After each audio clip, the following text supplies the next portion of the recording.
রাজধানীর সোহরাওয়ার্দী উদ্যানে চলছে খতমে নবুওয়াত মহাসম্মেলন। সকাল ৯টায় শুরু হয়ে দুপুর পর্যন্ত চলবে এই ধর্মীয় সম্মেলন। এতে বাংলাদেশ সহ ৫টি দেশের আলেম ওলামারা যোগ দিয়েছেন।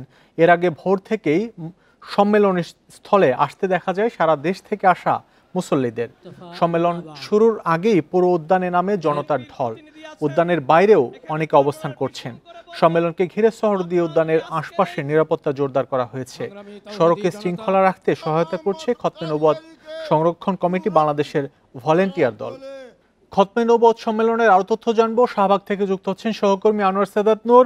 আনোয়ার সাদাত, এই মুহূর্তে কি পরিস্থিতি দেখছেন? আপনি যে এলাকায় আছেন ওই এলাকায় আলেম ওলামা বা এই সম্মেলনে যারা এসেছেন তাদের ঢল কেমন দেখছেন?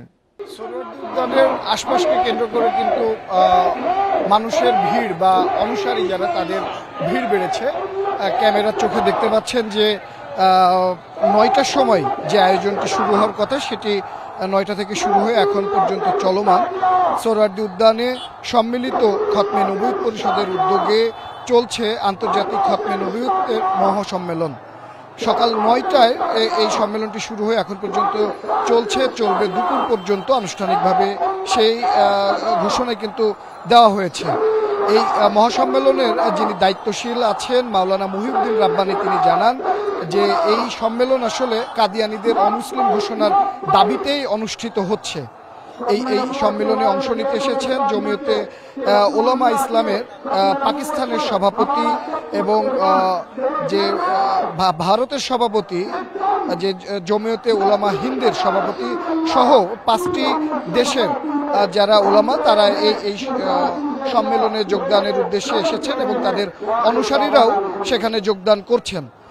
এবং এই সম্মেলনের কিন্তু মূল উদ্দেশ্য, যেটা নেতাকর্মীরা বারবার বলছেন, যে রাষ্ট্রীয়ভাবে যারা কাদিয়ানী সম্প্রদায় বা অনুসারী তাদেরকে যেন অমুসলিম ঘোষণা করা হয়, কেননা তারা ইসলামকে বিকৃতভাবে উপস্থাপন করছেন, এই অভিযোগ তাদের।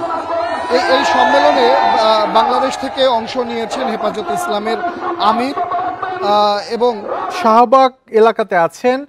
সোহরাওয়ার্দী উদ্যানের আশপাশে অন্যান্য সড়ক বা অন্যান্য যেসব মোড় রয়েছে সেই সব মোড়ের কি পরিস্থিতি? সেখানেও কি এরকম জমায়েত বা এরকম লোকজনের অবস্থান আছে কিনা? সোহরাওয়ার্দী উদ্যানের চারিপাশ ঘিরে আমরা আছি এই মুহূর্তে রমনা অংশে, কিন্তু এই সম্মেলনকে কেন্দ্র করে কিন্তু সোহরাওয়ার্দী উদ্যানের চারিপাশে মানে Dhaka university, Dhaka medical college হাসপাতালের এরিয়া এবং রমনা চারিদিকেই কিন্তু এই যে অনুসারী এবং শ্রোতা যারা তাদের ভিড় খেয়াল করা যাচ্ছে। এই ভিড়ের কারণে কিন্তু রমনা এলাকার মানে শাহবাগ থেকে মৎস্য ভবন গামী যে সড়ক, সেই সড়কে কিন্তু মানুষের উপস্থিতি খেয়াল করা যাচ্ছে, যার কারণে একেবারে যান চলাচল বন্ধ হয়নি, তবে ধীর গতির সৃষ্টি হয়েছে। এবং এই ধীর গতির কারণে শাহবাগ এলাকায় কিছুটা যানজটেরও সৃষ্টি হয়েছে, সেটা এর আগেই দেখা গেছে। এখন পর্যন্ত কিন্তু এই সম্মেলনে অংশ নিতে যারা আসছেন ঢাকার মধ্য থেকে এবং ঢাকার বাইরে থেকে তারা আগে এসে পৌঁছেছেন এবং দূর দূরান্ত থেকে মানুষজন এখন পর্যন্ত আসছেন, যাদের পদচারণায় এবং যাদের অংশগ্রহণে কিন্তু এই এলাকাটাতে বেশ জনবহুল হয়ে উঠেছে এবং এখানে যান চলাচলে কিছুটা ধীরগতি দেখা দিচ্ছে এবং জনবহুল হয়ে উঠেছে। এই যে আজকের এই মহাসম্মেলন, এই সম্মেলনে সারা দেশ থেকে আলেম ওলামারা এসেছেন কিনা? এখানে মাইক এবং যে যারা এসেছেন অংশ নিতে তাদের স্লোগান ব্যানারে কিন্তু চারিদিকে মুখরিত।